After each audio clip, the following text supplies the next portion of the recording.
Welcome back, campers, and listen up, because we got a lot to cover today, and I don't want to have to repeat myself. We got a lot going on, from Blitz going to work to Moxie acting like a total jerk. Not cool, dude. Searching for lost sisters, finding your place in the world. Who's gonna wow the crowd, and whose dreams will get plowed? Find out today on the next What You May Have Missed from Helluva Boss. Yeah, nope, we're not doing that. Copyright and all. Sorry. Yeah, my Chris McLean's not as good as it used to be anyway. Anyways, welcome back everyone to another What You May Have Missed episode. I don't know about you, Vocal, but I love having to make these videos so frequently. I mean, we just released Season 1, Episode 8 not that long ago. I bet it won't be long until we see Episode 6 of this season. I know, right? I love them too. Doing these videos are a great way to comb through to make sure we get a good look at everything. So let's begin, shall we? Right off the bat, we can see we're in Sloth. I'm not gonna lie, at first it looked like Blitz was trying to break into the hospital to see Stolas, as that was how the last episode ended. But it turns out, not the case. He was breaking in to see Barbie's rehabilitation center. What a tease for those Stolas shippers. We'll finally get to see his sister. Oh, I'm excited. The nurse doesn't seem too impressed with Blitz breaking in. Again. She even calls him Blitz. Blitz! Her moral conduct is very clear here, though, when she tells him to stay away from Barbie, as she is her patient. Don't fuck it up by finding her. But also understands that Blitz just wants to see his sister. We're back at IMP, and we have a new client! We didn't get a name, but we noticed he has a similar look to B from Season 1, Episode 8. You know, the whole lava lamp-like abdomen. Also, he was killed in a lake accident, and now he kind of looks like a fish. This kind of plays into the theory that fans have had about your hell self being related to your death. Similar to how Alastor was killed in a hunting accident, or Angeldust being in a mafia family with a web of deception and evil. So he became a spider. Damn, that's crazy. Moving on, as we see more of the office, the copier is Hell 9000, which is a reference to Hell 9000 from 2001 A Space Odyssey. Did you know The Sentinel, which was written by Arthur C. Clarke, is the short story that the movie is based from? It's so cool. We also get another glimpse of Blitz's office as we see a huge portrait of him, Moxie, Millie, and Luna. It's possibly one of the very few pictures with Blitz in it that he hasn't scratched out. Next, we get to see a little more of Barbie's profile. Her previous work experiences include acrobatics, endurance, stealth, improv, and labor, which is very fitting given that she was growing up in the circus. We also have the Lustinder ad, which reads, "You're right, your husband's cock is that small. Find a bigger one now." And an obvious scam ad. Click on this ad and get $100 million. I'm not fucking with you. Dude, for the love of Satan, just click it! Right. Oh, and take a look at Blitz's new phone. He broke his old one in the last episode after Stryker hung up on Stolas' rescue call. It says, "Ride me," with a silhouette of a horse. Blitz, you and your double entendres. I mean, we all know about your lifestyle. Hey, what can I say? I got a lot of dick to give. I believe the quote is, I got a lot of love to give. I know what I said. You know what I mean, eh, loosey-goosey? Oh my. Moving forward, we get to see Moxie and Millie plan out their investigation. Moxie has personalized file folders for IMP and even drew himself as a little detective. So cute. And now we're finally at the campground. And the name for this lovely little site is called, I Wanna Come More. Seriously. And at least we get to see Moxie and Millie's human disguises, even if they still have their imp complexion showing. They're still so adorable. We get to see the client's missing poster, last seen next to the lake. If you have information, please call XXX XXX XXXX. Guess Vivzy's team didn't want to add a random number just in case fans decided to call it. Good on them. Speaking from experience, that's a good idea. We've actually had people comment on our IMP jingle video saying that they actually tried to call the phone number. Also, while we're here, a good blink and you'll miss it moment. Just after Jimmy goes into the boathouse, right before the door closes, we see Barbie's eye. Blitz's emergency bag returns after not having seen it since Truth Seekers in Season 1. I wonder what those agents are up to. Anyway, we're back on the volleyball court and Millie, or Millard, is killing it. She spikes the ball so hard, the kid collapses into a Yamcha pose. He begs for the first aid and the lifeguard says, "First aid is for winners!" How strange.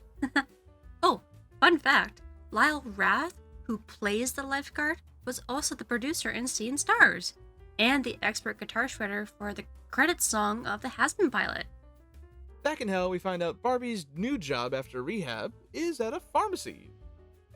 Of sorts, at least. I mean, there's medical imagery all over the walls. You can tell it's some sort of pharmacy. Millie has her own song. In camp-style fashion, the lyrics she sings, as well as the individual girl campers who sing with her, get their own sing-along markers. That's pretty cool. And Millard is so popular, they even have people sending them nudes. The one guy we see has his left nipple pierced.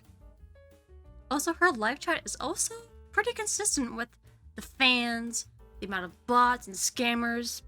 Pretty typical live chats nowadays. Ooh, and after the campfire song, the subtitles, they read, "Wow, you're gonna cry, Maxine? Cringe. Not everything's about you, Maxine." Another fun fact, both Regular Joe and Everybody Look at Me were written by Perry Grip, who was famous for the viral hits It's Raining Tacos, Space Unicorn, and even more relevant, Inside of Every Demon is a Rainbow and Alastor's Reprise from the Hazbin Hotel pilot. As the week progresses, Moxie tries his best to finish the investigation. Unfortunately, he can't catch a break, especially with the shark attacks. Again. What's with Moxie and sharks? After all that kerfuffle, we're back in Moxie Millie's tent. We see he brought his detective board from the office, too. Him and Millie have their first on-screen argument while Blitz tries to find a way to get to Barbie. He finds an imp with what looks like an Asmodean crystal, and he turned it into a butt plug. No, well, I guess he won't lose it. Kinda cute, though. And that brings us to the boathouse where we finally get a look inside and we get to see, Barbie's kind of cute. And, for better or for worse, just like her brother, she knows how to get what she wants with a little bit of sex appeal. Apparently what she wants to do, though, is do her job, which is getting drugs to bring back to hell. In this case, it happens to be heroin. Much to Blitz's delight, knowing that it's not H8. Which, according to my research, is a blood pressure medication. Not the weirdest thing people have gotten high off of, so I don't doubt it. Jimmy, her little boy toy, is voiced by Monica Franco, who also voiced Vaggie in the Hazbin Hotel pilot, as well as a couple of other lovely campers in this episode, including the one that got Yamcha posed, and even the newscaster later on in this episode. She also voiced the Hellhound adoption agent in Seeing Stars. So great to hear her voice again. Looking back at Barbie, though, the marks on her skin are quite interesting, as she doesn't have them in her childhood photo. And also, the circus marker on her head, it seems to be crossed out. She even says Blitz's name the way he wants to be called. And unfortunately, that doesn't last very long. A fight ensues for some time, Jimmy mistakenly throwing a bag of heroin at the trio, causing their eyes to dilate like they're crazy cats high on catnip. Sure, they look crazy afterwards, but that pausing look at first is kind of cute. We didn't really get to mention Barbie's transformation out of her human disguise yet, but it does bear a striking resemblance to the shimmering around the Asmodean crystal portal we saw Blitz use earlier. Makes sense, considering we see that Barbie most likely has an Asmodean crystal in her wristwatch. It would make sense if her watch did have a crystal, as we saw all the way back in Circus with Stolas' grimoire, that, quote, "It is common practice to have the crystals paired with another object for convenience. Jewelry is the most popular option. I mean, whatever's convenient to the wielder, have at it. Although it does beg the question, do proper human disguises come with the Osmodian crystal? If it's called an Osmodian crystal, do you have to get one directly from Ozzy? If that's the case, do you then choose your human disguise when you get the crystal talking with Ozzy? If so, are there limitations to what you can do?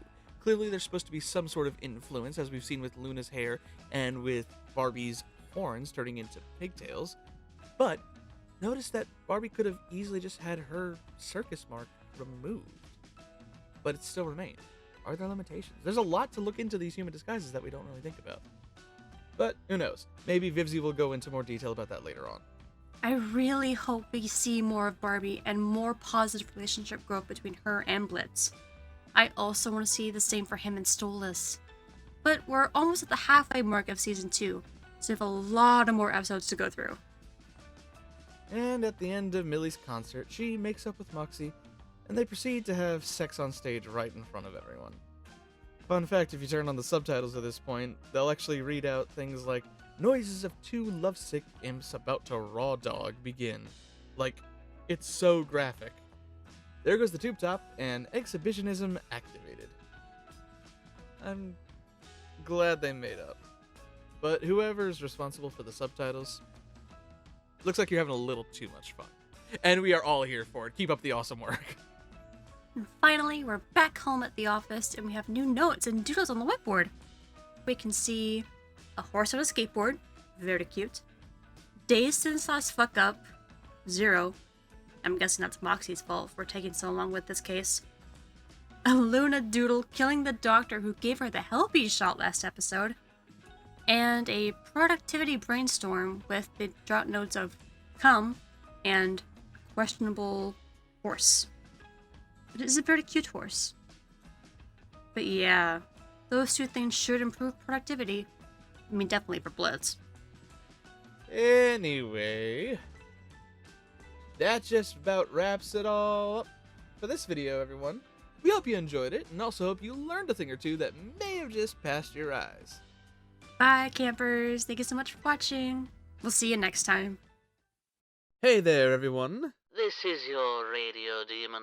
Your favorite jester! And the greatest imp in all of hell. It's your vocal chameleon here.